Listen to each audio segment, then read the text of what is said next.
This is Very Bold Radio and Podcast with your host, Steve Teel, bringing encouragement through God's Word and through inspiring interviews. Go to verybold.com for information and updates, and email steve@verybold.com. And now here's your host, Steve Teel. Steve Teel, Very Bold Radio and Podcast. I am fired up. I'm ready. We got Jarveon Williams in the house. He's a UTSA running back legend, the first one to ever run for over 1,000 yards. Incredible Cincinnati Bengal. We're going to talk about that. I got to find out more about that, but had a great career at UTSA. Played in the league. How about that? Played a little bit in Canada too. Now he's doing great things around the community with your business, ministry, your organization. What do we call it? 210 Development, 210 Sports. What do you call it? Just 210 Development is my nonprofit organization. That's your nonprofit? Yeah, 210 Sports is my just for-profit LLC. Yeah. Okay. How you doing today, man? Doing good, man. Yourself? Glad to be here. Oh, man, I'm really glad you're here. I didn't know we were going to have so many laughs off air and behind the scenes. A lot of people don't know how funny I am. You're funny. I am. You're funny. I love it, man. I'm getting better with time. You're getting better with time. That's funny. All right. We were talking off air. So just to tell my KSLR listeners and my podcast listeners, we were talking a little bit about food and game day spreads. And, man, you got some good stuff going on. But that led me actually to a question of like, you mentioned Monday you can work out. So Sunday you can do whatever. So are you more of an NFL guy, like watching games than college? Oh, no. Everything, man. Everything. The whole weekend. Football weekend starts on Thursday in my house. It does. Thursday through really Monday. Yeah, right? Thursday, Friday, Saturday. I mean, yeah. And then when you kind of get down later in the season, you start having those Tuesday, Wednesday games. That's so right. I'm watching football, high school, college, and pros. Okay. I'm just a football fan. So. Yeah. All right. So obviously you're going to be a fan of UTSA. Obviously you're going to be a Jets and Rocket for life. For right? sure. And then NFL, with your experience with the Bengals, is that like your team or what? How's that? I just like work? watching good ball, man. Because you get up there, like you got people you play with, or friends that made it. So you just kind of root for everybody in their own, in their own career. And so I don't really get too involved with teams. I just like watching good football, competitive games, and seeing people that I know continue to on that path to success. Any guys that you're still pretty close with that you got to know in the league, or you just like kind of watching them and I just kind of like watching them. I was really cool with Joe when we was in Cincinnati, so I've been watching him for a little bit. So he's been doing good in Houston. I stay in touch with him a couple times. Okay. And so just continue, like I said, to make sure or wishing guys good luck in their success, especially as they get older. So yeah. All right. Now you watching a football game is totally different than me watching a football game. I mean, I'm a fan.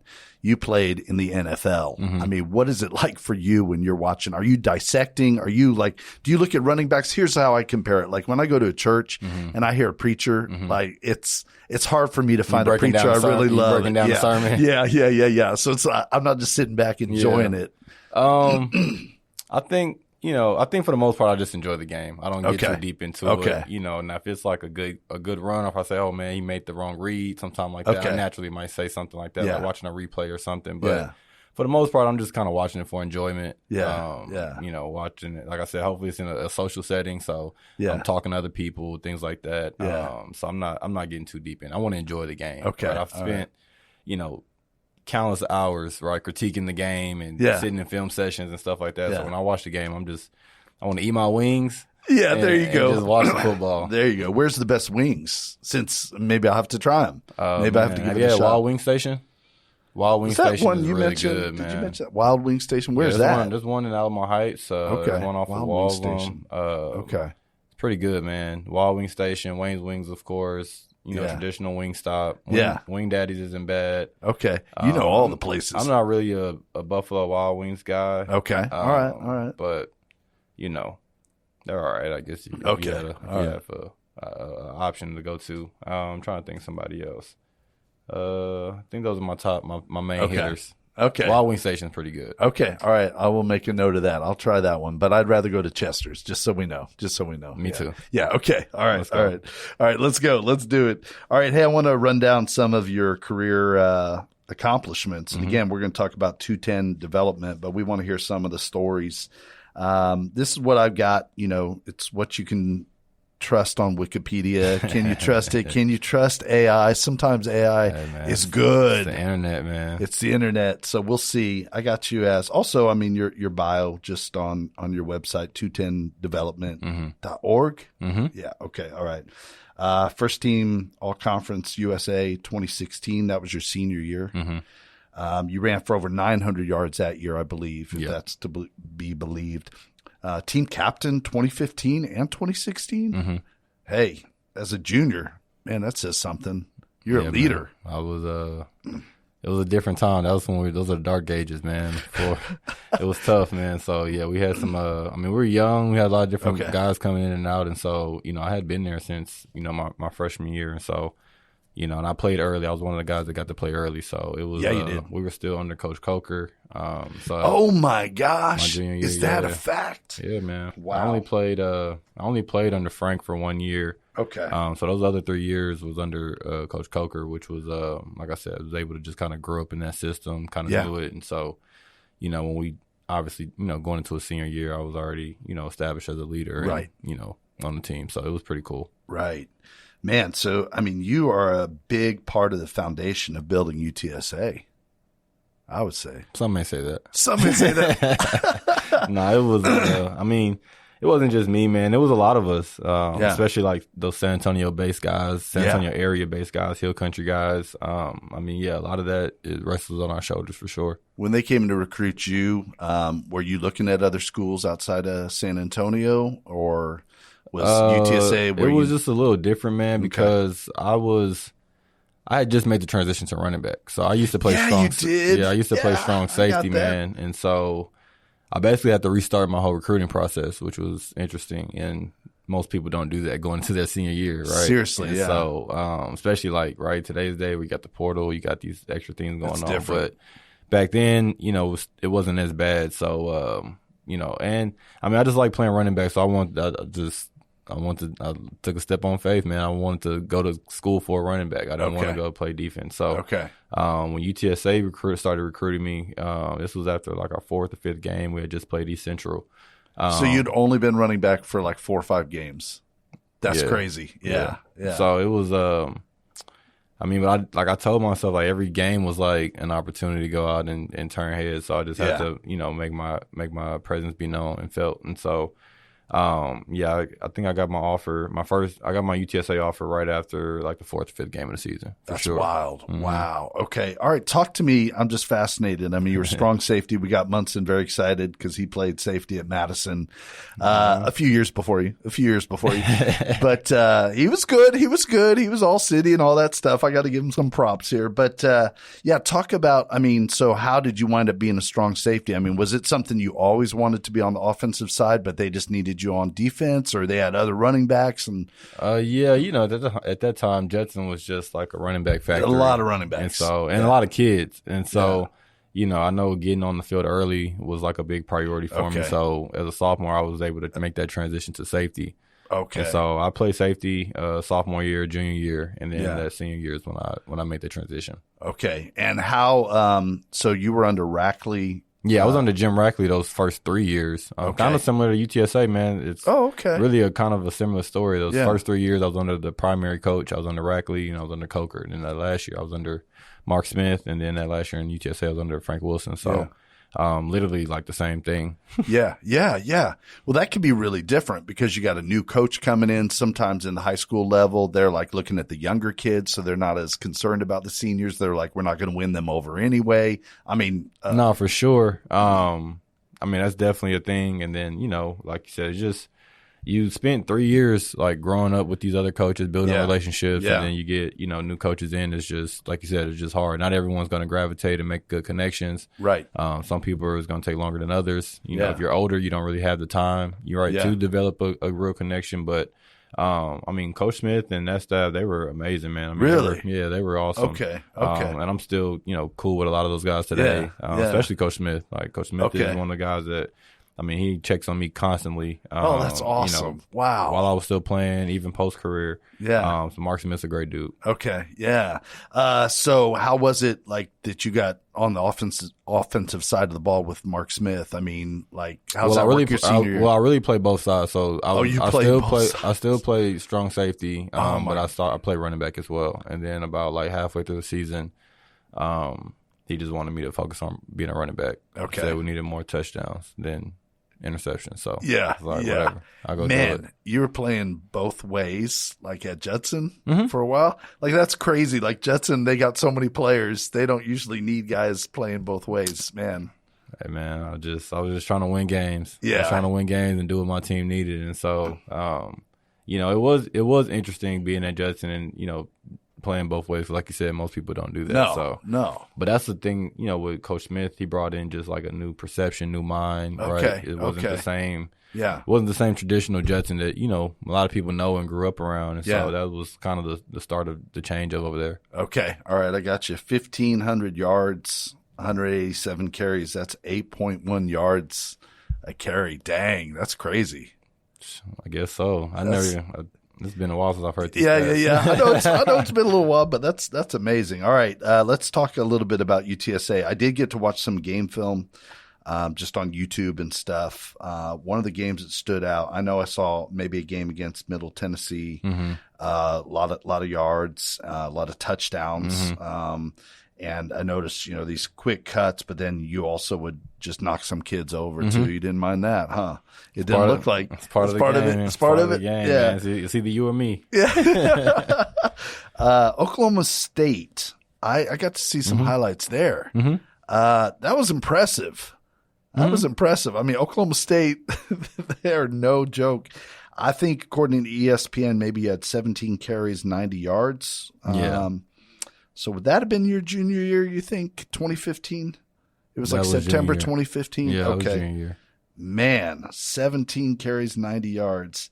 When you're out there like against Oklahoma State, like, does that tell you something? Like, man, I mean, Oklahoma State's a well-known program. UTSA is just, coming along. Does that just tell you like, man, I could play anywhere? You know what I'm saying? I guess. I mean, I've always thought I could play anywhere. Yeah. And it's even with like the whole recruiting thing, I just felt like, I feel like if I'd have had another year of recruiting, I probably would have won Power 5. Right. Like easily. Right. So, right. I mean, I literally only played 1 year of running back. So, It's crazy. I always kind of felt like I had the skills to play wherever I wanted to or wherever I could. So, Oklahoma State was no different than Middle Tennessee. In my eyes, of course. Gotcha. Yeah. All right. No regrets. I know you're the kind of guy, no regrets. But when you look at the kids today and literally like, if you were in today, you might go to UTSA, if you were underlooked or just, do something your freshman year. I don't even think you redshirted at UTSA, right? I did. So you get a little bit of highlights, little tape, and then you get offers to go, somewhere else. Yeah, somewhere else. For sure. Now, I probably would have dipped. Yeah, what? I probably would have dipped. Yeah, you would have. For sure. Did you have a dream school that if, like, in this day and age, you would have been able to go there? Yeah. I didn't have a dream school. I just always. You would have dipped. Yeah, I just thought that, there was more opportunity out there for me. Okay.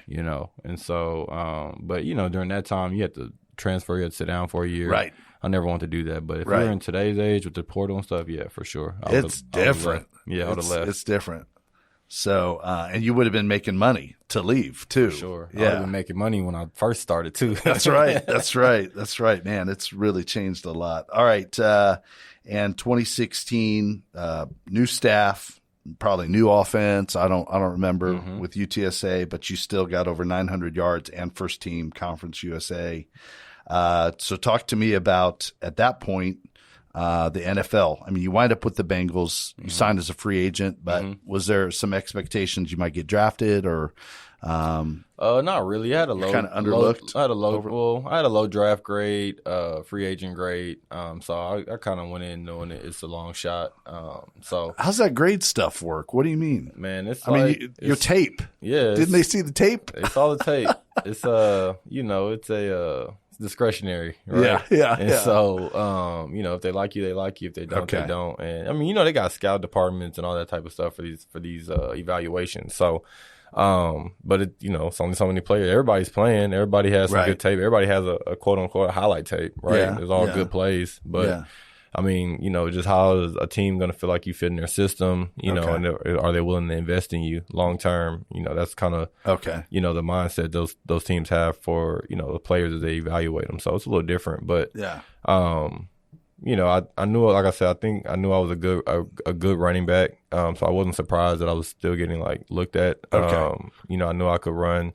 Yeah, between the tackles, I could run outside, I could catch, I could do special teams, and so that's pretty much everything you need to be in the league. Yeah, and now just finding the right system and the right opportunity. So, since he gave me that opportunity, and I was truly thankful for it. Yeah, what was that experience like? It was amazing, man. I mean, Cincinnati was a different city, being from South, Texas, and it's different. It was different being in the Midwest and the climate and different things like that, the lifestyle. But I mean, it was fun. I mean, what else can you say, right? I'm in the NFL, and so it was everything that I thought it would be. Yeah, pretty great success story. I mean, undrafted, and you make the practice squad, and you get called up in December. I mean, that's pretty significant. I think most people are expecting an undrafted running back.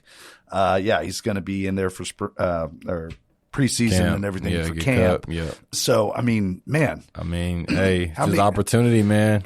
Some guys went down. I stepped up, had some good games, and, I was great in practice. It's coachable. And, like I said, I was dialed in on special teams. And so, I think the coaches liked me around there. I was a good locker room guy. Didn't cause any problems. Stayed out of, issues off the field, things like that. And so, I mean, I just try to do the best that I could to stay around, knowing that, the leash isn't too long for the guys that come in undrafted. So you got to understand what you're dealing with and, just be a professional. Yeah. How many other running backs, when you show up the first whatever, OTA or whatever, it was 8 of us. 8. Yeah. So, I mean, when you show up, even though everybody's got confidence, but you show up and you look around, there's 7 other guys, I mean, that you want to beat out. Yeah. What kind of feeling? You got confidence. You had confidence. No, for sure. Yeah. It's I mean, it's me or you. It's the same mentality, man. It's me or you. So again, you have to be, like I said, be coachable. Yeah. You got to be able to execute. And you got to be able to, apply the information you learn in the classroom to the field. Yeah. And be special. Right? You got to make plays when your number's called. Just kind of doing just enough ain't good enough anymore. Right. Especially when, people are investing money in you. So, man, it's, you just got to go out there and do it. Yeah. Yeah. Football is cruel though. I mean, you could have had a career. I don't know what injury happened the next preseason. Mm-hmm. I mean, you were playing, probably doing pretty well. And then there was an injury, right? Yeah, I had sprained my MCL in my knee. So it was came during the third game of the preseason. And at that time, I still think they do it. After that third game, the fourth game is 3 days later. So that fourth game is literally 3 days later after the third game. So I didn't even have a chance to really rehab or anything like that. And so, that was that.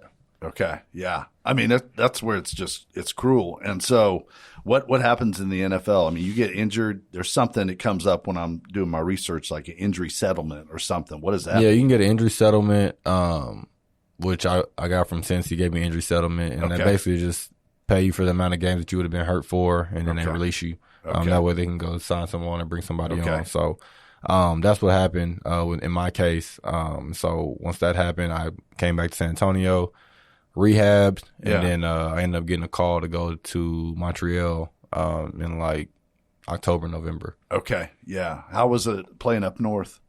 Different. It was different. It was interesting. It was colder. I didn't think that was possible. It was colder. But no, Montreal was a great time, man. Great experience living in a different country. Yeah. And they still love football up there, so it was good. Yeah. Okay. All right. And then how do you just decide when you rehabbed and everything, were you back 100%? Like when you went to Montreal? I was cleared, so I guess I was good enough. The doc thought I was good enough. So what did you think? From there, I was good by the time I got up to Montreal. Just rusty. Because I hadn't been playing or practicing, but. I mean, a few weeks of practice, you start dusting that rust off. No problem. So it was good. All right. How do you decide then? Like, all right, well, I think I'll go back to San Antonio and start working. And I mean, were you still trying to give it a shot? I mean, well, it's like in the football world or sports world, man. It's like I tell people all the time, like not many people choose to walk away, right? So it's like you know, you're kind of forced to walk away. So it's not like I wanted to. It's just. When I left Montreal, they didn't want to resign me. I came back to San Antonio, and then I got into coaching. So I was that's the first year of Coach Trailer. He had got in. Is that right? Here. I didn't even find that. Oh, come on. I was on that. I was on that staff, and it was a good year. Okay. Wow. I didn't even realize that. Okay. All right. So you did that. All right. I got a little side note. Like Bengals, you were number 39. I know for UTSA, you were at least number 2 some of the time. What would be your number of choice usually? Like if you just got to choose your number. I mean, it wasn't 39, was it? No, it wasn't 39. Yeah. I mean, at that time, they didn't have like the single digits and stuff like that now. Yeah. So my favorite number's always been 2. Okay. So that's what I wore at Judson. That's what I wore at UTSA. And so if I could have had, obviously my own number, it would have been number 2. Right. I got you. All right. So what happens next? So you work at UTSA for a little while? Work at UTSA for a year. After that, man, Did you decide like you wanted to try something different? Judson. So I started coaching at Judson and teaching at Judson for the last 3 years. And so when was that? That was September 21 to April of 24 to last year. So that was cool. So man. So I had gotten the coaching, which was cool. I love kids, love coaching. Right. I love being around the game. Yeah. And then I was just like, I need to step away for a little bit. Okay. All right. I mean, had been. Every fall for the last 20 years have been football. So I wanted to see, something else outside of football. So, so I got into the management space with 210 Sports, right? My LLC. So, helping these athletes make that transition into the professional game, especially with the NIL space these days. Oh, boy. As well as just, helping sports organizations, run events, stay organized, and market themselves as well. So, it's again still around sports, still around kids, just in a different capacity. So it's still fulfilling. Tell me about loving kids and helping kids out. I mean, I know part of your passion is the underserved. Talk to me about that.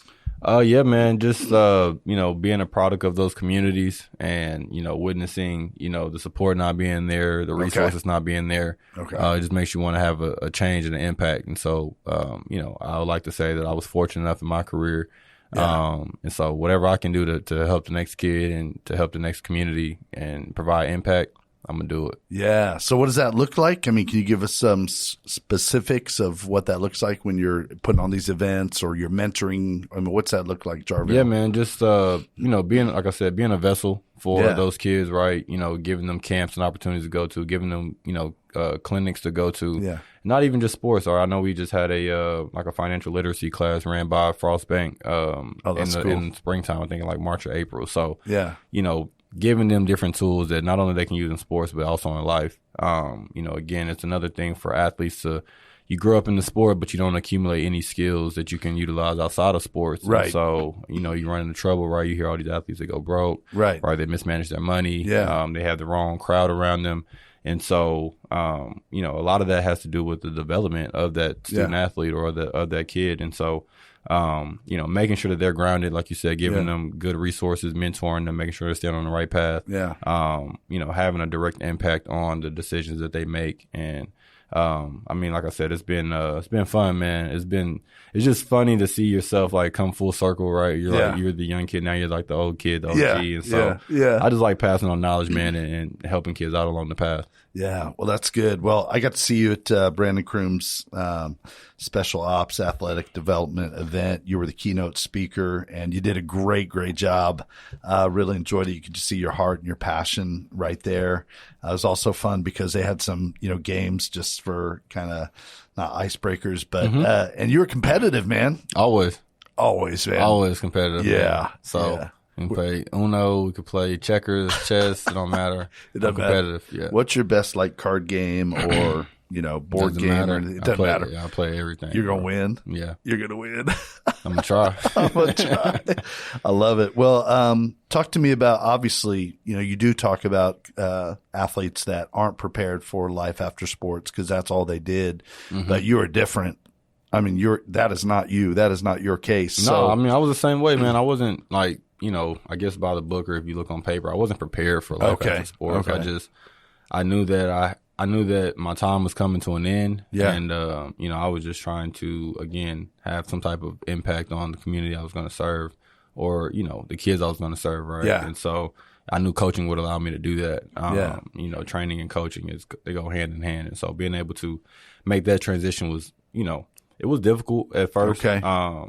Just because, you haven't been in that environment. And so being in new environments, right, you have to learn new skills. You have to learn, new practices. And so, I wasn't prepared, right? Okay. So giving kids and giving them those tools to be prepared and going into those rooms, it's going to be beneficial for them in the long run. Yeah. I'm going to put you on the spot. Like if we got an athlete that's finishing their college career and they are realizing, man, may not be opportunities for me in the NFL or in the NBA or whatever. Like, what kind of advice would you give to someone that's like, man, I might be coming up on this transition? What would you tell them? I would say first, figure out what you want to do. And if you don't know what you want to do, figure out, how to go make some money, right? What kind of job can you do? And then what skills do you need? Try to find an internship or a fellowship, somebody that'll teach you how to do a job, and may pay you as well, depending on the structure of it.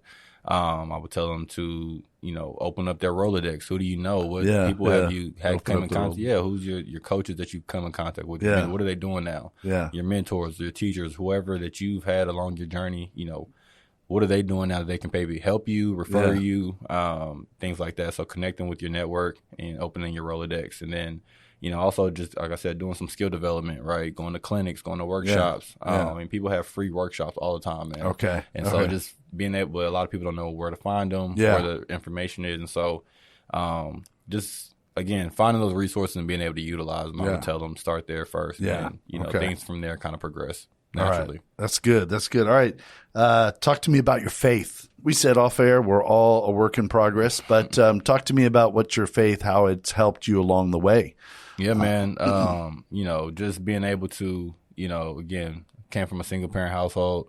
Okay. My dad was murdered when I was 7 years old. Oh my gosh. I lost my uncle at an early age. And so, those times are trying as a the young man coming up in the house. And so I had a younger brother as well looking up to me. And so being able to just, digest that, trauma and be able to, work through it. You need some faith because you don't understand it at a kid, at a kid's age. You're like, why is this happening to me? Yeah. Or why is this happening to my loved ones? Right. And so, when you look around and there's, nobody to blame, you just kind of see, what's going on and what's the landscape, right? You got to see, how do I move past this? How do I continue to grow? And, your faith is something that you're going to have to lean on because it's going to be days where you just don't understand what's going on. And again, we mentioned like off camera, right? Like that's the definition of faith, right? Is being able to lean on something when you can't understand it. And so, I understood that at an early age and I just continued to grow from it. And I knew that, especially in sports, man, I'm so blessed, man, to not have any, major injuries or anything like that. Like, I've had a couple of bumps and bruises here and there, but haven't had any major surgeries, haven't had any, things that taken, things from me, right? Any abilities. And so, man, I'm fortunate enough and I'm just always thankful for what I do have and what I don't have. And so it's good. That's been able to keep me grounded over the years. Okay, man, that's good. Talk to me a little bit about Pastor P.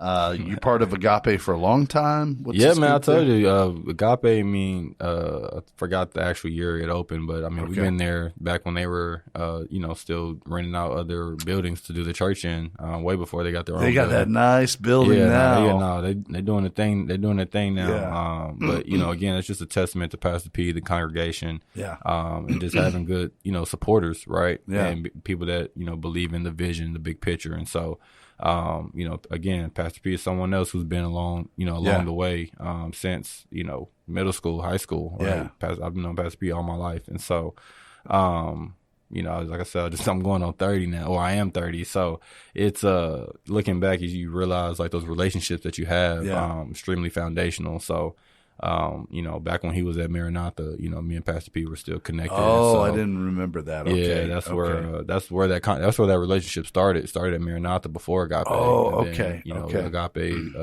he transitioned to Agape. I want to say it might have been while I was in college. So probably about 17, 18. That sounds about right. Yeah, it's been a fun ride, man. And like I said, they're doing great. Yeah, growing every day. My daughter's a part of the church. My mom still goes. And so, our family truly loves, the family over there. Yeah, that's awesome. That's good. All right, a few more faith questions for you. Put you on the spot a little bit more. As you look back, as we're all work in progress, like you look back high school, college, and NFL and CFL, like when would you say your faith was kind of the strongest during those years? Like if you could pick out. I would probably say like definitely like high school. Yeah. Because, in college, you just you get busier as the time goes, right? Yeah. So, you just get way more busier and, it takes away from it a little bit. Yeah. And so, not being able to go to church, right? We play on Saturdays, right? We got, filming stuff on Sundays. So, you don't really have a whole lot of time. They may do like a devotional or something like that. But again, it can be, compromising when it comes to your one-on-one time that you allot for yourself to build. And so that was different, in the league. You play on Sundays, so that's different too. So it's just a different landscape, right? So you got to kind of do your work at different days, different times. Yeah. But again, just remaining with a good foundation, right? Remaining in your Bible and things like that can always keep you grounded. Yeah. Would you have any advice, like knowing how hard it is, like? In college, where if you're playing sports, that is looks real fun when we're watching on TV, but that's a job. And the coach says, I need you here. You got to be there. It's different. So would you have any advice, like, or would there be any way to do it a little bit different? Like if it was you in college now, just to focus on your faith? Or? Yeah, I would just say, prioritize it. Okay. Make sure that, you make time, for it, as you kind of build out your calendars, your schedule, or whatever the case may be.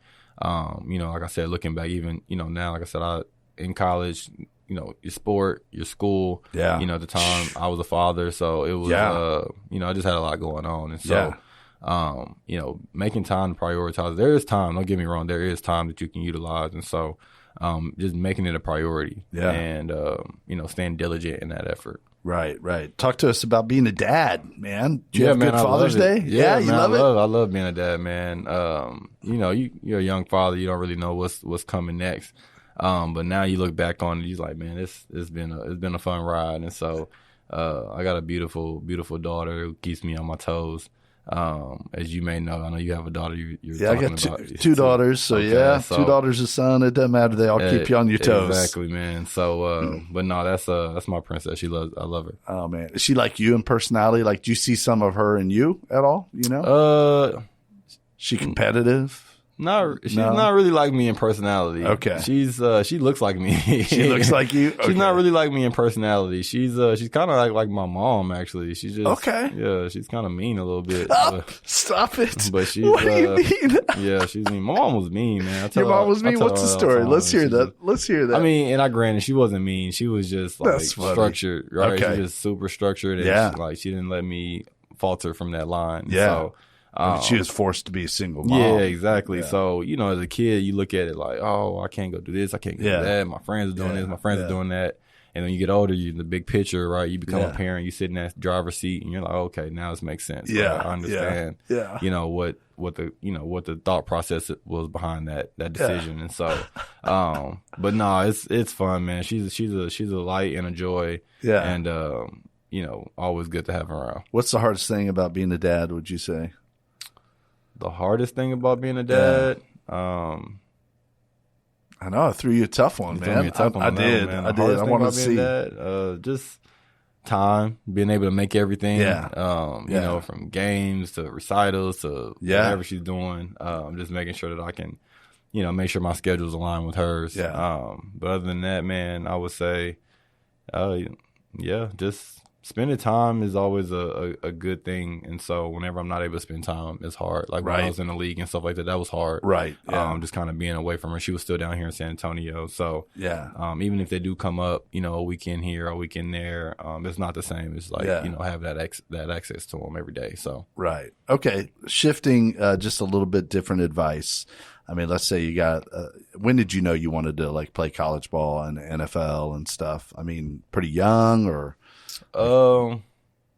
Honestly, I don't know. Yeah. I feel like I was just always a competitor and I just always like winning. And I think that it wasn't until like probably high school, freshman, sophomore year when I started realizing, I got to start making a decision. Yeah. I used to hoop and all that stuff, man. I used to play. You were all district in basketball, man. Dang, he's a true athlete. First team, too. First team, that's right. Wow. So you were point guard like Pastor Stu, Pastor P. You were point guard, right? I love ball. And so, you still play a little bit? Yeah, man. I still play all the time. And so, just again, when I realized like, I can't keep wasting summers playing AAU basketball. I got to start hitting the camp circuit, things like that. I was like, okay, it's starting to get, serious, starting to get real. And that's kind of when I noticed, right, where, the shift of, the severity of the game. And so I was, even with basketball, like I still played like for the school, but I didn't, spend like extra resources, time and stuff outside of school to play. So. Okay. All right. So we got, let's say, 15-year-old kids like thinking, oh man, I got a chance. I got to dedicate myself. Any advice of kind of realistic expectations of what they could expect as they try to get to college and play? Go ahead. Just, like you said, got to be realistic, right? Yeah. Your family, your friends, it's going to get to a point where, the roads are going to cross. And so, whether you're performing at a high level, or not performing at a high level, whether you have the genetics that's going to take you to those levels. Because people forget that plays a part too. Well, it does. I mean, if you don't have the size or the skill set, I mean, you can just kiss it goodbye. Yeah. You'll join a rec team or something like that. Yeah. So when people sometimes say you can do anything, it's not really true. It's not true. It's not true. It's not true. Not everybody can do anything. But I mean, if you have the intangibles, man, and if you have the right strategy, I mean, you can definitely achieve, what you want to get to. And so you got to find your lane, though. You got to find your lane. My lane was not going to be the NFL or NBA. I mean, let's be honest. Everybody has a lane, man. Yeah. So, find your lane. Yeah. Master it and go from there. That's a good word. All right, we got to shut it down. Any other advice you got or anything else on your heart or anything you just want to say about 210 development as we get ready to close it down? Yeah, man, just continue to support us as we support the community. You can always find us on 210development.org. Yeah. Or 210 Development, Instagram, X, and Facebook, and LinkedIn too. I still call it Twitter. I do too, man. I just want to be. I really call it Twitter. I don't like calling it X. I just want to make sure I don't know what everybody's doing these days. So I just want to make sure I said what's current. What's current? You're current. I'm definitely a Twitter guy, man. Okay. And so. Just continue to be on the lookout for that. New updates, new clinics, new camps, new opportunities to connect with other organizations out here in the community. And so, thanks for having me. Yeah. I really appreciate it. Yeah, we're so glad. To get those fries. I want those fries. I want that Chester's man. too. So we got to get that Chester's. Okay. All right, let's do it. Glad to be here, man. Yeah. Thanks for it. Thanks a lot. Appreciate you, Jarveon. Jarveon Williams, man, excited to see what God has for him. And, man, it's going to be good. We're just praying off air and I could just feel, God's got something like whatever it is, it's going to be good. He's going to be anointed and, appointed for whatever God has. It's going to be good. So you're already doing great things. I just know God's got even more. So whatever that is, I can't wait to see what it is. Me too. But, you too, right? You too. Man, had a great time with you. Love the laughs too. Good stuff. You can go to his website, like you said, 210development.org. You're going to see all sorts of endorsements of NFL guys and, people that believe in him, and it's easy to believe in him, right? I mean, he's just got a lot of great things going for him. So, good stuff. I'm excited. All right. I want to encourage you, and we're talking about faith, and I don't know where you are today. I don't know what you're going through. You're going through something. Could be good stuff. Just, man, you could be just sailing through, but you might be going through some hard stuff. You might be feeling like you're facing some mountains. You might be feeling like you're just going through some spiritual challenges. We've been talking about a lot just off air, just spiritual challenges, spiritual attack that you might be going through. And I'm telling you here right now, Jesus is the name above every name. Man, every knee has to bow before him. And you look around and you say, oh, my neighbor's not. But I'll tell you what, one day your neighbor will. I want it to be on this side of heaven. I want it to be on this side before Judgment Day. But I'm talking about not just humans. I'm talking about we don't wrestle with flesh and blood. We wrestle with all the other stuff, all the stuff from the dark side. We wrestle with that. And every one of those have to bow before Jesus Christ. I'm not joking. I mean, Jesus, he's in charge. So I want to encourage you today. If you feel like you're under spiritual attack or challenge, reach out to me, steve@verybold.com. We've been praying with people, individuals, helping them get rid of their spiritual attacks and get rid of demonic forces that are plaguing them, harassing them, making life hard. So reach out to me, steve@verybold.com. It is truly an honor and a blessing for us to help people to get through that stuff, man. It's like taking off extra 25 pounds. Just, it feels so good, or 50 pounds. Just, feels lighter, feels better, because it is better. So, but I have great hope. And the Apostle Paul talked about this too. I have great hope because I've seen Jesus do stuff. And I've seen Jesus, and he is for you. You may not feel it today, but he is for you. And he wants that relationship. He wants you to make that time that we talked about, because it's real. It's real. All right, I'm going to close it down. 2 Corinthians 3:12. It's why we are called Very Bold Ministries. I was just reading the Bible one day, and those two words just popped off the Bible. I said, man, there's something there. 2 Corinthians 3:12, therefore, since we have such a hope, we are very bold.